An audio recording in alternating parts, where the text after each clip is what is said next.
Heya Cryptozens, tonight's show. Terra Luna proposal voting controversy. Panama President won't sign crypto law yet.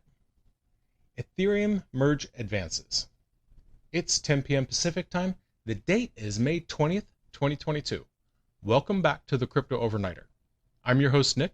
The cover model for this podcast is Tex, and together we take a nightly look at the crypto, NFT, and metaverse space and the industry that surrounds it. So take a minute, go ahead and subscribe to the podcast now, because we're here at 10 p.m. each and every night to bring you the crypto news analysis that you need to start your day. And keep in mind, nothing in this show should ever be considered financial advice. Let's take a look at the vote on whether Luna will fork or not. Okay. There are some folks out there who are resistant to calling it a fork. It's not going to carry the transaction and block history of the previous chain. What that means is that this restore plan will not be a fork. This new Terra chain is going to be brand new with no history. And additionally, nothing being built on that history of the first chain will directly apply to this new chain. So nothing that they built before is going to have anything to do with this new chain. Will Chen is a developer, and he supports the idea that this is not a fork. He said, quote, "It is a brand new network with fresh state, no market, treasury, Oracle modules, and WASM state." That said, I think the term fork in this case is what's baked into the public psyche for now. That's just what it's going to be called. So let's take a look at the vote. At the time of recording, there were 198,898,763 votes tallied. That's 54.48% of the total. And something to consider on this. Now, you're probably not going to see 100% of the votes counted. The rate of voting does seem to have slowed down quite a bit. That would suggest that we won't see significant shifts in the voting results. It's likely to stay the course. So what does that mean? Well, right now we have about 147 million votes for the fork. There are less than a million voting against it. There are 18 million voting to abstain, and there are 32 million, or 16%, and that number is going to be important, 32 million voting no with veto. And I'll get back to that one in just a second. Here are the salient points. Quorum was 40%. They've met and exceeded that threshold. Now it just needs a simple majority to pass. Unless, remember those votes, that 16% or so that were no with veto? Those are special votes. If 33.4% of the votes come in with voting no with veto, then it fails, even if it would have succeeded otherwise. Now, I've heard calls of cheating coming from the anti-fork holders, and that is a huge chasm between the yes and the no votes, and that's why they don't understand it, is because there's such a big difference. A lot of people don't get that. Because remember, there were other polls recently that were pretty much the exact opposite of this one, and people are questioning why there's such a difference. I think part of it is that not everybody gets a vote. Even if you're hodling a bunch of Luna, you don't get a vote.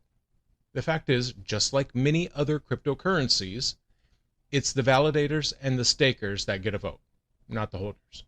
So you could be the biggest whale, but unless you commit by sinking your capital in an investment and then becoming a validator or something, your vote doesn't count. And that's really just not a thing to complain about. That's how most of the projects do it. They want the people with skin in the game, people proving their dedication. Those are the ones that they want voting, not just anyone with a wallet full of Luna. However, a thing that I could support questioning: why is Do Kwon changing the proposal during the voting period? There are still 5 voting days left. And it seems to me like any changes would invalidate all of the voting to this point. I mean, how is it even possible to change a vote and keep it up for a vote at the same time? Wouldn't you have to start all over? I would guess not. Because Today, Do Kwon changed the proposal and it still stands. Now, his claim is that he was just editing a few things, quote, to accommodate community feedback. Now, the first thing that he changed was distribution of the new Terra tokens. This change reduces the amount of tokens that would go to UST holders that were staked on Anchor. Their distribution share was dropped from 20 to 15% of the total tokens. He also changed the vesting schedule. Now, for a couple of categories of stakeholders, he increased the amount of tokens that would be initially unlocked, the amount that you could get. That number went from 15 to 30%. The rest of the tokens would stay locked for a 2-year vesting period. Do Kwon just editing things mid-vote, that really is a dangerous maneuver on his part, because now anyone from either side has room to invalidate the entire vote just by calling it into question. I keep getting the feeling that he's scrambling. He's making changes on the fly for calculations, and it just seems reckless and desperate. And he might be feeling reckless and desperate right now. He's under some additional scrutiny. Looks like some legal documents have turned up, and these documents show the liquidation of 2 South Korean offices. Not only that, but the dissolution of Terraform Labs Korea Corporation. And this was just days ahead of the Luna UST collapse. According to documents from Korea's Supreme Court Registry Office, they show that Do Kwon successfully started the liquidation of the entire company plus 2 branches. Now, the 2 branches in Seoul and the headquarters in Busan, they were slated to be dissolved in an April 30th shareholders meeting. Those things went into effect already. The headquarters was shuttered on the 4th of May, and the Seoul offices on the 16th. Some people are calling this a little suspicious. Well, it was another rough day in the market. Let's look at the numbers. At the time of writing, the global crypto market cap is $1.25 trillion. It's down 2.53% in 24. The top 5 cryptos by market cap are Bitcoin down 3.65%, Ethereum down 2.87%, Tether, USDC, and Binance Coin down 1.47%. Not yet. The bill is not quite ready. At least that's the opinion of one Laurentino Cortizo. He's the president of Panama, so his opinion matters. Panama's crypto law was passed the National Assembly after 3 rounds of debate. And this bill is designed to regulate, quote, the trading and use of crypto assets, the issuance of digital value, the tokenization of precious metals and other assets, payment systems, and other provisions. Now, this is different from El Salvador's Bitcoin law. That law makes it a requirement. Local businesses must accept Bitcoin. The Panama Crypto Law doesn't work like that. If passed, it would give residents and businesses the option to accept crypto, not a requirement. So that's not an issue. Gabriel Silva is a Panamanian lawmaker, and he has suggested that the crypto law would improve financial inclusion for Panama and would set up opportunities for employment. However, economist Ernesto Bazin disagrees. He's calling for the president to veto the bill. It's his claim that a lack of clear regulations won't inspire trust in crypto, and that risks the financial stability of the local economy. He said, quote, weak regulation would open the window of opportunity for greater fraud, cyber attacks, and criminal activities that would imply a loss of confidence in the country and its international banking sector. We await the veto of the law and that a comprehensive analysis of the risks that this regulation implies be carried out for the good of the country. But that's not why the president's not ready to sign it. He described it as an innovative law, a good law. He said parts of the bill were fine. It's the illegal use potential for crypto that has him concerned. He said, quote, I will not sign that law at this moment. If the law has clauses related to money laundering activities, anti-money laundering activities, that's important for us.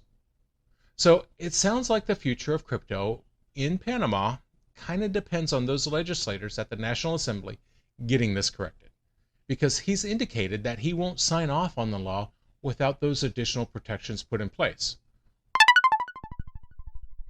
Oh, the NFTs have had a good day today. The global NFT market cap is up over $10.94 billion. Sales volume is up 6.82% in 24 hours.